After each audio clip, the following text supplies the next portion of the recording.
We have to react as European Union to a lot of different developments, a very unreliable and unstable administration of the US, and enormous challenges when it comes to human rights around the world, and sadly, crushing of the institutions that we had until now. Things that perhaps we took for granted, things that were not perfect, and we have been critical of in the past: international justice, international courts, the UN, the WTO, the World Trade Organization. I mean, all of these institutions and mechanisms that weren't perfect, but they were there, are really under threat. And this combined with all sorts of wars, conflicts, trade wars on top of it, is making the world a very volatile place, and a place where it's easier to become egoistical. It's easier for nations to adopt a competitive approach rather than a cooperative approach, and to toss away multilateralism and the rules for whatever suits your interests at a given time. And that's really where I still hope and I still believe the European Union can and has to make a difference and has to stand up.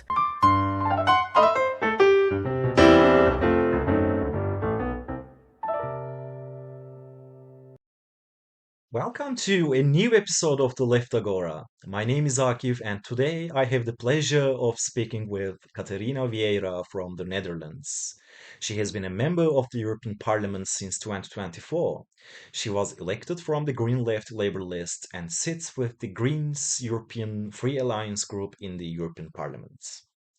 Before entering politics, she worked as a policy advisor for civil society organizations focusing on sustainability. We had a lively and insightful exchange. In my view, Ms. Vieira reflects a new generation of young politicians whose passion, commitment, and fresh perspectives can make a meaningful contribution to society and politics. And now, here is my conversation with Catarina Vieira. At a time when Dutch politics is entering a new phase, I will shortly turn to the new government. But before that, as I usually do in my interviews, I would like to begin with a question about your party. For those trying to understand Dutch politics, GreenLeft and the Labour Party have been working closely together for several years, and there has been a discussion of a merger in 2026. What is this cooperation evolving into, and what do you and your party members expect it to become in the near future? Yeah, well, indeed, GroenLinks is the party that I joined originally, and then I came on this list to the European Parliament as part of GroenLinks PvdA, so the joint work of the GreenLeft and the Labour Party of the Netherlands. And indeed, these are two parties that have been working together for a number of years in different elections at the national level, at the province level, at the European Parliament level, and soon in many cases in the municipal level as well. So in different Yeah. elections, we've been working together. And these are two parties that have had a lot in common. When I first came to the Netherlands and I was a first-time voter, I was extremely indecisive between which one of the two to vote, because they both stood very much for the kind of things I believed in: social equality, opportunities for everyone, rights for everyone, and a transition to a greener economy. So these are parties that have historically been quite close together. And at a Yeah. time in which we see a rise of right-wing politics and far-right politics, the two parties decided that it made no sense to be in opposition to one another, but it would be stronger to work together. And that has evolved. So as I said, we've been running elections together, and now in June of 2026, there will be a Congress to inaugurate a post-merger party, so a new party combining these two parties. Yes, yes, perfect. And could you also describe the distinct identities and values of the two parties and how they complement one another? Uh, are there any major differences between these two parties currently before the merger? So the PvdA, the Labour Party, has historically have more of an opportunity to be part of governing. So it has been in governments in the past. It is very much Yeah, associated to the labour movement, to workers' rights. to a fair economy, to fighting for social justice. And GroenLinks has been a classic green party, so a lot of obviously attention to pollution, to climate, to nature, but also to fundamental rights, to rule of law, to democracy, human rights.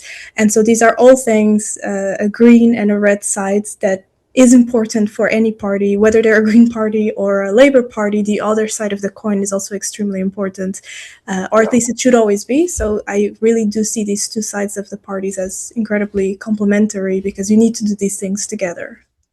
Yeah, yeah. A new government has just been formed in the Netherlands, and actually, this is one of the best days to make an interview with a Dutch politician.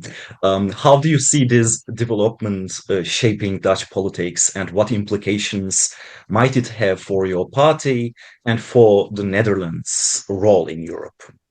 I think the first thing that is important to say is where we're coming from. So we're coming from years of governing by a coalition that included far right parties, and therefore a lot of instability, a lot of chaos, and a lot of throwing out of fundamental rights, which of Yeah, course we've always opposed. So anything that's not a far right government probably deserves being celebrated. And there's definitely a lot of hope and a lot of expectation for now the liberals and the center right to come into this coalition. I'm very curious to how it's going to be. As far as I understand, the minority government is yeah, not traditionally what the Netherlands goes for. So it does mean that the government will have to go into dialogue with the different parties for each of the things they want to achieve. And for that, I think GroenLinks PvdA will be there to discuss, to think along, to make proposals, and to drive the social and green agenda that is always at the forefront for us. And we hope that with this new government, we see real answers to the issues of Dutch people, and instead of allocating blame to minorities or, you know, just dismissing a lot of what's been going on. So we really hope that this is a moment for improvement in the country and to really tackle the issues that are there. yeah. Being a minority government has received too much attention from international media. This is what I can confirm, and we will see the future. Exactly. I would like to turn to your work in the European Parliament now. You were born in Portugal and elected to the European Parliament from the Netherlands in 2024.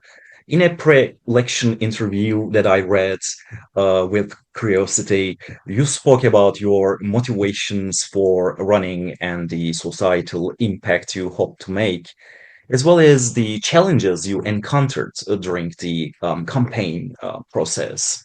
Now, nearly 2 years into your mandate, how do you evaluate your time in the European Parliament so far? Well, it's been a roller coaster. And I think that's true for anyone entering politics for the first time, and certainly entering politics at a time as right now, where the world is, it feels like it's on fire a lot of the time. I Yeah, work on two portfolios that are very dear to my heart: human rights, which yeah, has, the international order and the protection of human rights and international law has been severely under attack. And I also work on trade, which has been an extremely interesting portfolio with, the US's policies. yeah, So it's been a steep learning curve, and very challenging, but also extremely engaging. And I do feel like we face a lot of challenges, we face a lot of difficult questions, but it's an extremely interesting and important time to be in politics and to contribute in the way that I can and that I find most important, to uphold the rights of different people, to uphold international law, and to promote a more sustainable and fair trade model, which is what I've been trying to do over the past 2 years. yeah, yeah. Your experience with a transnational identity in the European Parliament. You were born in Portugal and currently you are representing the Netherlands in the European Parliament. It provides a valuable perspective on how European politics functions in practice. Looking ahead, how do you envision the future development of European institutions? In your view, should European democracy move beyond primarily national party structures? This is a topic that we keep discussing in European integration classes as well. what kind of party politics will the European Union have in the future. So, what are your observations and experiences in this process regarding this? Well, it's been incredibly interesting to be from one member state and to be elected in another one. So that on itself was such a unique and interesting experience. I don't know if others have done it in the past, to be honest, because when I got elected, I only had Portuguese citizenship. In the meantime, I've become a dual citizen. But to Yeah, run a campaign and to be elected in the Netherlands and to represent Dutch people as a Portuguese person, it has been extremely interesting and enriching. And of course, I couldn't be more for transnational lists. I think there is no need for this to clash in any way with existing democratic models or to, the European Parliament is not here to serve national interests in any way. And in any case, I mean, this is what Europe is all about. So people in the millions move within Europe freely. They live in different countries, they study in different countries, they build their careers. Their families, there's so many Erasmus families or yeah, parliament or institution families, that why wouldn't they also politically be represented by, you know, political identities that really show this diversity, and that means lots of things. That means also there needs to be a strengthening of European parties, the European Greens, the Social Democrats, the left, whoever it is, needs to occupy a space as well in the mindset of people when they vote, that they know, where their allies are and where their sisters and parties are across Europe. And I think for yeah. the European Union, it only makes sense to promote this way forward. It also helps quite a bit. I mean, it's another linking point. It's another language. It's another connection. It's another degree of understanding, both Northern, Western Europe, but also Southern Europe, to understand different backgrounds, contexts. I mean, it's great. Certainly, certainly. I mean, you are a very good example of what sort of implications the European project could have. So that's great. And what kind of advantages, and perhaps I don't want to identify it as disadvantage, but what kind of difficulties did you experience in this process as a person who were born in Portugal, but representing the Netherlands? Or did you face any sort of difficulties?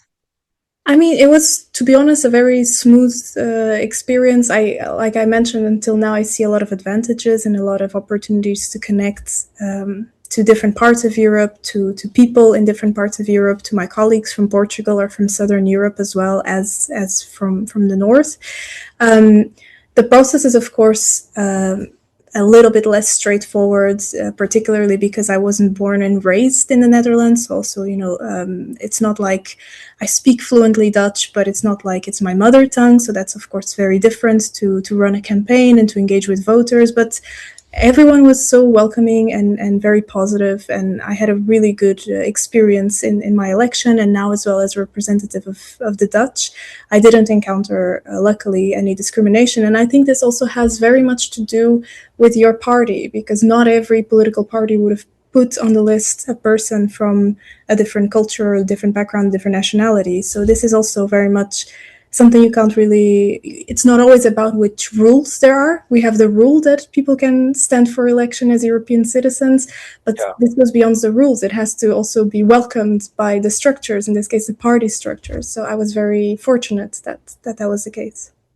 And in the last 2 years, have you received some positive feedback from people who are not Dutch speakers, not native Dutch speakers, or who are not even Dutch speakers living in the Netherlands? Because I know that there are thousands of people living there with the language barrier as well. Yeah, absolutely. Both from non Dutch people living in the Netherlands, but to be honest, also from women who wanted to see women represented, and from Yeah, young people. That's another demographic that obviously I get a lot of positive feedback from, because I am one of few MEPs under 30. For a few more months, I'm still under 30, and so I do think I carry with me the responsibility, but also the joy of representing these people who are not as often represented in politics or in the European Parliament, whether through gender, through background, or through age, and that's really nice. And so when I hear that those people feel their views are well spoken here, or that their perspective is well represented, and that they find joy in seeing me being a representative of their causes, then that also, of course, makes me very proud. Yeah, this is such a positive story representing actually the bright side of our age, let's say, the bright side of our decades. That Absolutely. people like you are also representing their countries in such institutions. So, as I always ask during my interviews, I have a classic question. As a member of the Greens European Free Alliance group, how do you cooperate with colleagues, both within your group and across other political groups in the European Parliament in particular? How do you work with other left-leaning or green MEPs, for example, those in the left group, the radical left group in the European Parliament, let's say? Well, let me start by fangirling about the Greens, because you asked how do I work with colleagues within the Greens. So the Greens EFA is a really, really, really interesting group where I feel very much at home. We're very democratic structure, so we talk a lot. Mm. We really go into detail about the lines we want to take, the votes we want to defend. We have a lot of vivid and avid discussion, but it's really democratic and really alive. So it feels like really being part of a whole. And it's not always easy because we're all Greens, sure, but we all come from very different national settings and backgrounds. So, there are Yeah, multiple views even inside one political group. But I think we're really good at talking it through and really trying to get to a common ground. So I yeah. with my colleagues from Greens across from the Baltics to the south, from the north. I mean, I really have a lot of pleasure in working with them. And then if you talk about working with other political groups, I think the first thing I would say is that I think for anyone to get anything done, but particularly from someone from a relatively small political family in the European Parliament, as the Greens are, you really need to be able to work across the board. I'm not going to say with everyone because there are people who I would rather not work with, but I do rely on my EPP colleagues, on my Renew colleagues, to drive the kind of things that I want to see in the European Parliament, because without them, it's simply not going to get done. So also at least the pro-democratic forces and the moderates, I do find myself engaging with and having really good relationships with. And then from the left, or the left groups, both the left and the Social Democrats, Social Democrats. then of course it's even easier because in many cases we just share a lot of the same goals, a lot of the same vision. We're working on a common project, so I have fantastic relationships both in S&D and the left. And we find with the left and the Greens, sometimes as we are both smaller groups, we can also rely on each other. The same with S&D. Sometimes if I need to someone to pick up on something, or I need the support of a different group, or I need someone to take the lead on something that I know they'll do a good job, then we really are able to trust each other, and that's super important, of course. Yeah, yeah, great insights. Thank you. As many people feel, and I count myself among them, the world seems to be becoming increasingly unstable and uncertain in the 2020s.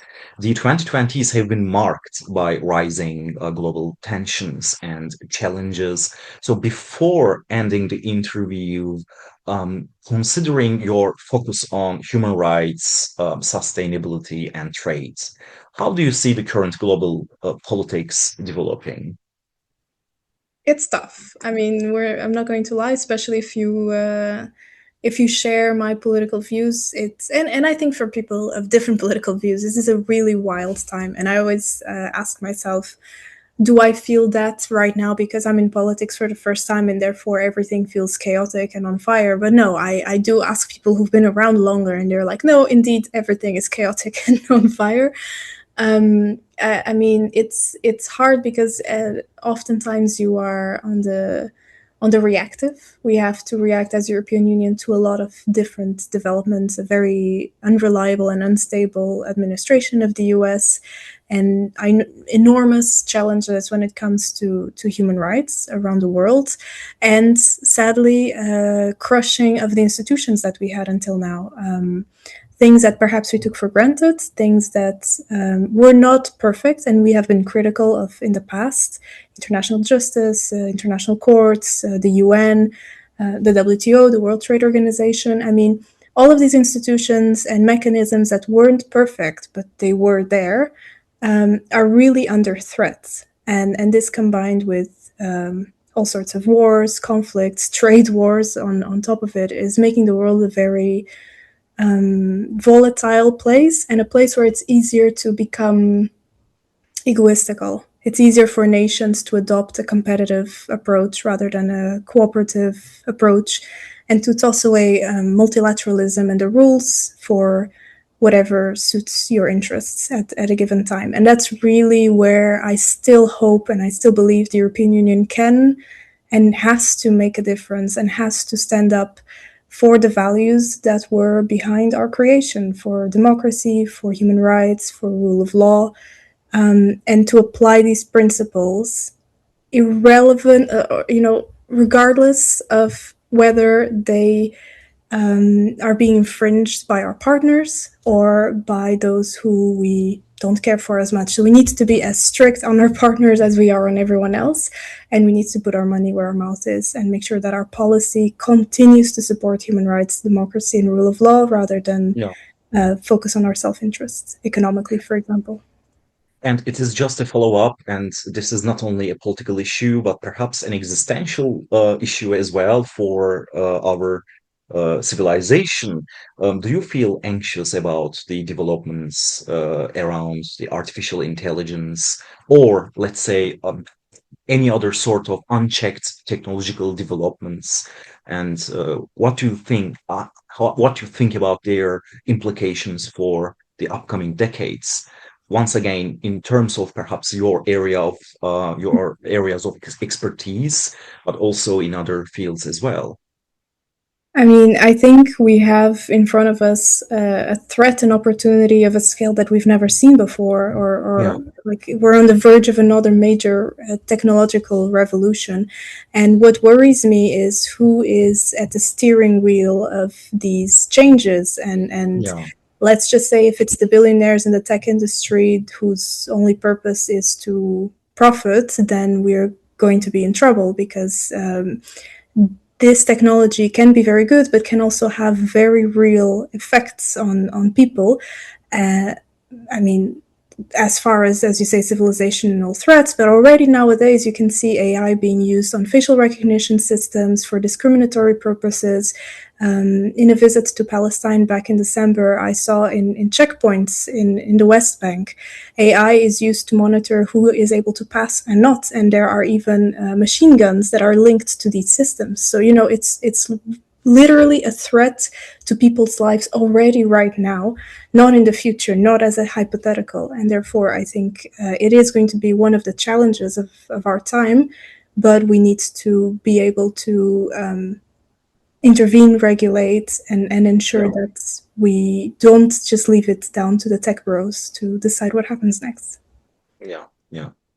Catarina Vieira, a great interview, full of energy. Thank you very much for this. I'm the one who says thanks. Thank you very much, and all the best to you. This was such a lively and inspiring conversation. I thank Catarina Vieira for joining me and for sharing her perspective. I look forward to following her work in the European Parliament. For more interviews like this one, join me here at the Left Agora by subscribing to the channel. Until next time, let the Agora echo with new voices.